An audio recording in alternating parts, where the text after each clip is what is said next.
Hola, vamos a seguir en esta clase viendo en forma breve y resumida cómo resolver algunos ejercicios de análisis descriptivo de datos bivariados o regresión, propiamente dicho.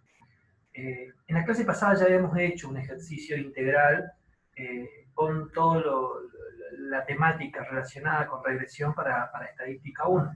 Sin embargo, acá vamos a repasar algunos ejercicios del práctico.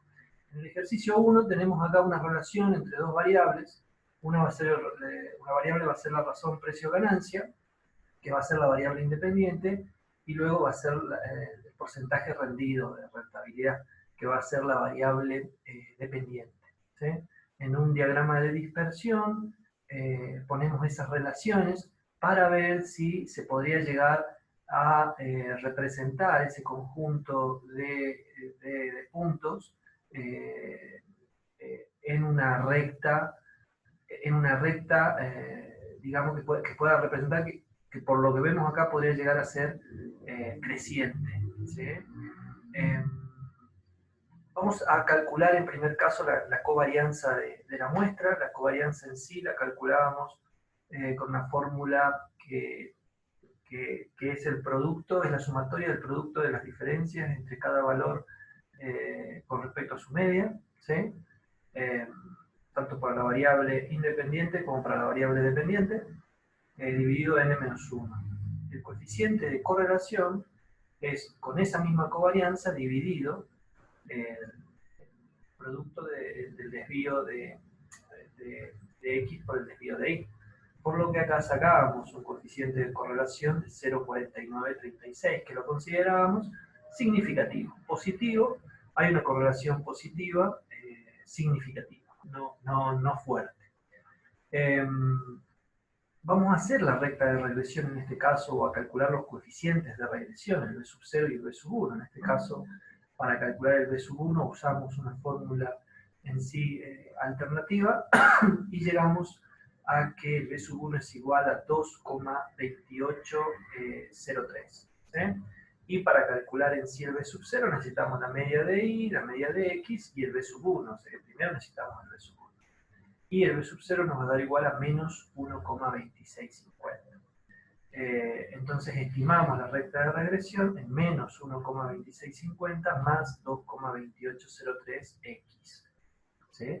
Por lo que si queremos estimar el porcentaje rendido cuando la relación precio-ganancia sea igual a 3, igualamos x en 3 y vamos a estimar que el porcentaje rendido va a estar en 5,57.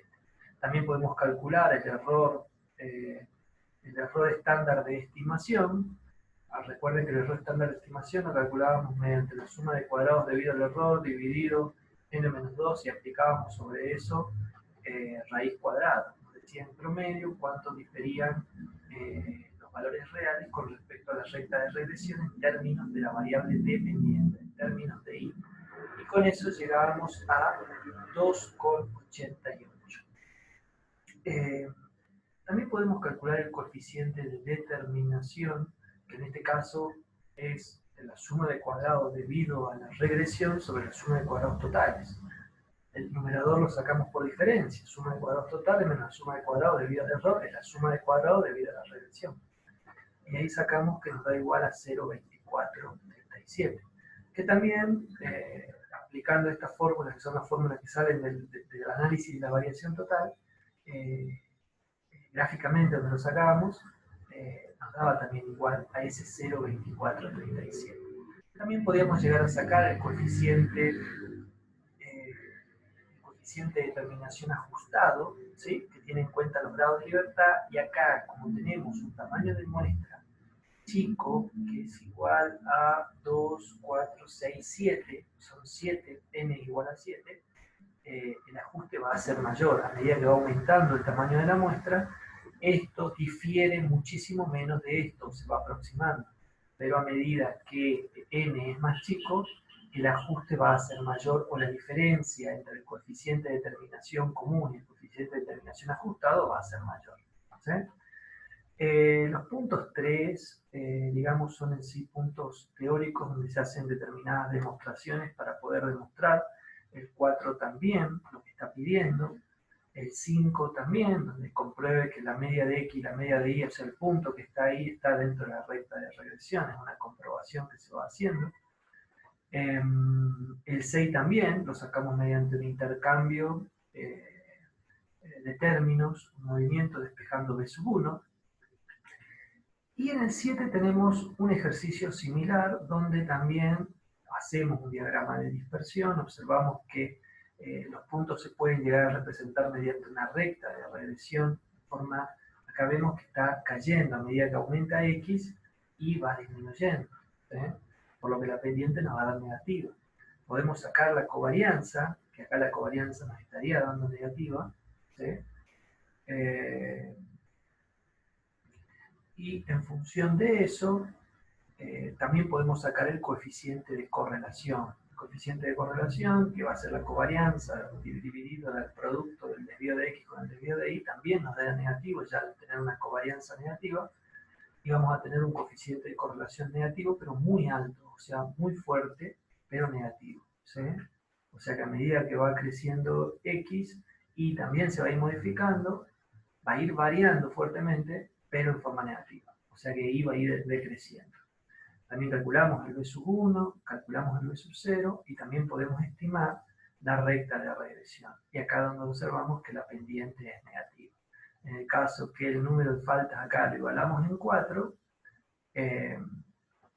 o sea que van aumentando las faltas, la calificación en sí de los alumnos o el desempeño va a ir disminuyendo. Esa es la explicación que se puede llegar a dar. Entonces, se estima que teniendo faltas igual a 4, se estima que la calificación va a estar en casi 80 puntos.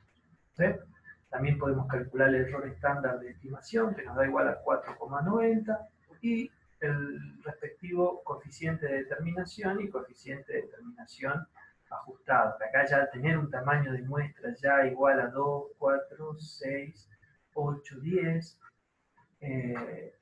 ya el ajuste observen que es menor.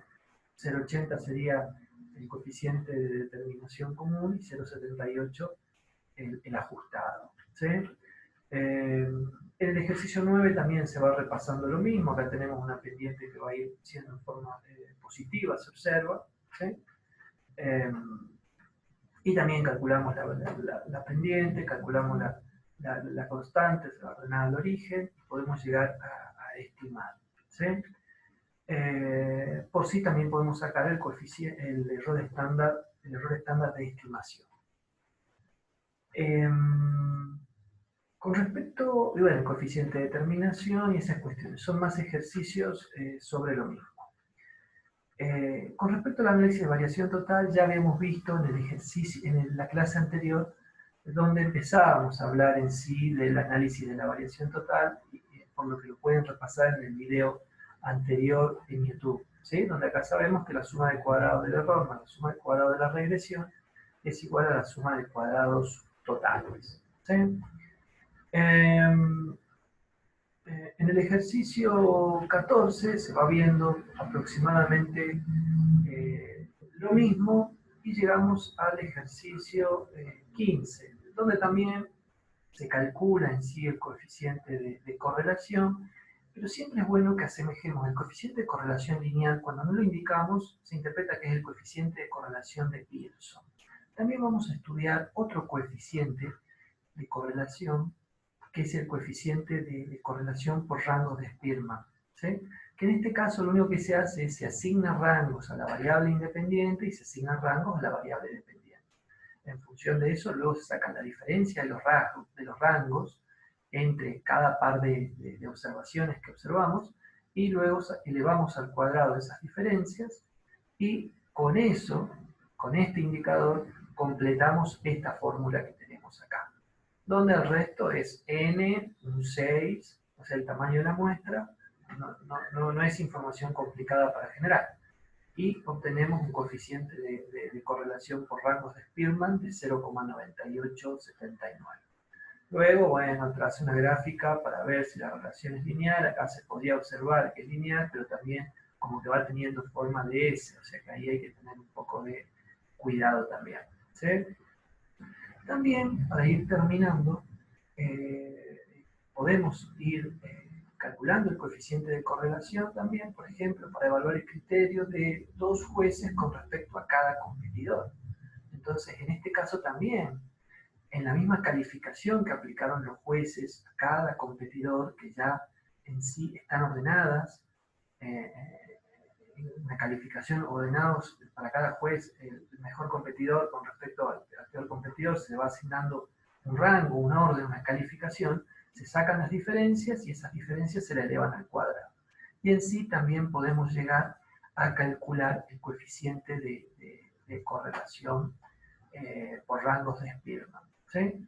También tenemos un coeficiente de correlación corregido que tiene un techito arriba y en sí tiene en cuenta un determinado ajuste que, si observamos la fórmula, lo que va difiriendo es un poco tanto el numerador como el denominador, pero como que la esencia se termina manteniendo un coeficiente de correlación muy similar. Por último, en el último ejercicio, acá también podemos aplicar este coeficiente de correlación por rangos de Spearman, tanto para cada operador en el caso de la aptitud y de la productividad, para ver si hay relación entre la aptitud de cada operador y con respecto a su productividad. Se los ordena siempre de menor a mayor en términos de una variable y se le van asignando los rangos. Cuando las calificaciones, las pruebas se repiten, el rango se saca un promedio entre los que se repiten. ¿Sí? Y lo mismo se hace para la productividad. Luego lo que se hace es una diferencia de los rangos, ¿sí? Acá se los ordena y es lo que le corresponde a cada operador, tanto el rango para la aptitud y tanto el rango para la productividad. Y en este caso también sacamos esa diferencia de los rangos y terminamos calculando también un coeficiente de correlación, que nos dice acá como que al ser elevado este coeficiente de correlación, como que en sí hay una relación fuerte entre la aptitud y entre la productividad de cada operador. ¿Sí? Y con esto estaríamos en sí terminando lo que es el trabajo práctico de regresión. Bueno, muchísimas gracias.